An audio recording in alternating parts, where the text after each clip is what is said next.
वक्फ कानून की आड़ में जिहादी बंगाल जला रहे हैं। पश्चिम बंगाल के मुर्शिदाबाद जहांगीरपुर में हालात बद से बदतर हो चुके हैं। जिहादियों की हजारों की भीड़ सड़कों पर नंगा नाच कर रही है, जिन्हें पुलिस भी नहीं संभाल पा रही है। ये जिहादी देश की संपत्ति को आग के हवाले कर रहे हैं। वक्फ कानून के विरोध की आड़ में ये जिहादी हिंदुओं के मकान और दुकानों को निशाना बना रहे हैं। जिहादियों के आतंक से हिंदुओं को पलायन तक करना पड़ रहा है। अब जहांगीरपुर के फरक्का स्थित नीम ताला मंदिर में तोड़फोड़ की जा रही है। इससे पहले धुलियान के काली मंदिर और दुर्गा मंडप में तोड़फोड़ हो चुकी है। वैष्णो नगर के हाई स्कूल में 400 हिंदू परिवार शरण लिए हुए हैं।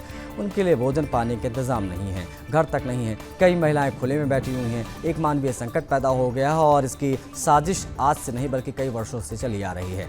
यूपीए सरकार के समय मालदा बीएसएफ का आईजी रेंज मुख्यालय हुआ करता था। आखिर क्या कारण है कि बीएसएफ को जहांगीरपुर तक सीमित कर दिया गया, वो भी डीआईजी रेंज का मुख्यालय बनाकर? इससे किन्हें फायदा था, ये बड़ा सवाल है। कौन लोग ये चाहते थे कि बीएसएफ की शक्तियां घटे? आज शमशेरगंज में बीएसएफ की गाड़ी को जला दिया गया। ये तो स्थिति है पश्चिम बंगाल में जिहादियों के आतंक की।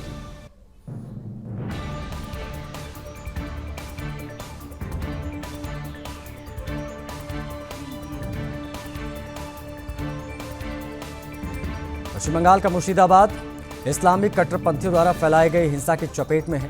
कलकत्ता हाईकोर्ट ने केंद्रीय बलों की तैनाती का आदेश दिया।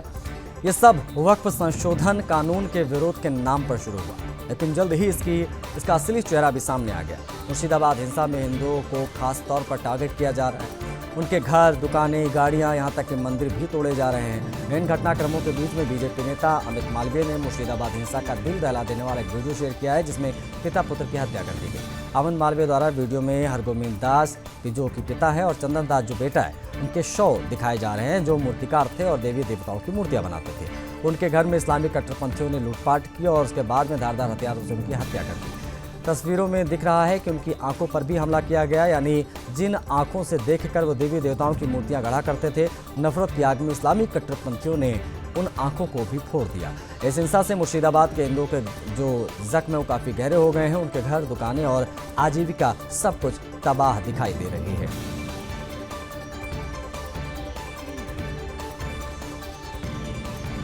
बात एमपी की। पन्ना नगर के वार्ड क्रमांक 26 की बीडी कॉलोनी में शासकीय भूमि पर अवैध रूप से संचालित एक मदरसे को लेकर प्रशासन ने सख्त रुख अपनाते हुए 3 दिन में हटाने के निर्देश जारी किए हैं। ये कार्रवाई वक्फ बोर्ड जिलाध्यक्ष अब्दुल हमीद द्वारा लगातार की जा रही शिकायतों और बीते दिन खजुराहो सांसद तथा भाजपा प्रदेश अध्यक्ष वीडी शर्मा की प्रतिक्रिया के बाद की गई। स्थानीय नागरिकों ने भी मदरसे में संदिग्ध और अवैध गतिविधियां संचालित होने की शिकायतें की। इन आरोपों के बाद में शतमाड़कम मच गया है। लोगों की मांग है कि प्रशासन न केवल मदरसे की गतिविधियों की जांच करे, बल्कि शिकायतकर्ताओं की मंशा और सत्यता की भी निष्पक्ष जांच कर ये स्पष्ट करे कि सच्चाई क्या है। वक्फ बोर्ड जिला अध्यक्ष अब्दुल हमीद ने आरोप लगाया है कि मदरसा संचालक अब्दुल रऊफ कोई स्थानीय नहीं बल्कि बाहरी व्यक्ति है, जो करीब 10 साल पहले यहाँ पर आया था और चंदा इकट्ठा करके अपनी संपत्तियाँ खड़ा करने लगा।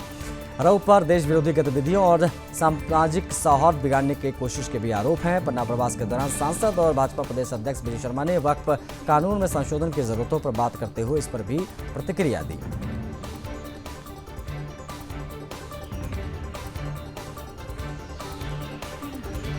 अब्दुल रऊफ कादरी बाहरी व्यक्ति है जो यहाँ पर आज से 10 साल पहले आया था। इसने यहाँ पर आके सरकारी ज़मीन में कब्जा करके अवैध रूप से मदरसा बनाया और गरीब बच्चों के नाम पे इसने चंदा वसूली का काम चालू किया।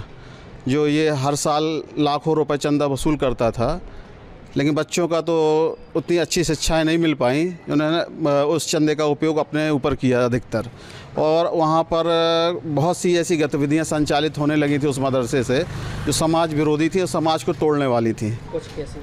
कुछ समाज में एक दूसरे के प्रति वैमनस्यता की बातें फैला रहा था। ये व्यक्ति भ्रमित कर रहा था लोगों को, और धर्म के नाम पे भी भ्रमित कर रहा था और देश विरोधी काम भी कर रहा था। इतनी बड़ी बात कही है कि आज मैं सुबह जब वॉक करने के लिए जा रहा था, तब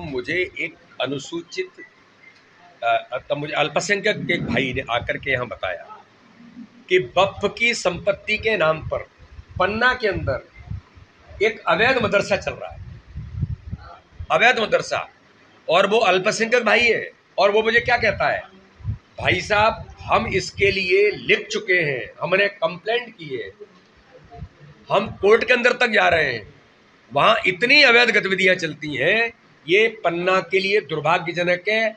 आपसे हमारा अनुरोध है कि इसे तत्काल सरकार इसको बंद करे। ये कौन कह रहा है? अल्पसंख्यक भाई कह रहा है, अवैध गतिविधि कारण। यही मूल भाव है। बप्प की संपत्ति के नाम पर गुंडे, अपराधी, समाज विरोधी काम करने वाले लोग के अड्डे बन गए। समाज के जो ठेकेदार हैं उन्होंने कब्जे बना लिए हैं।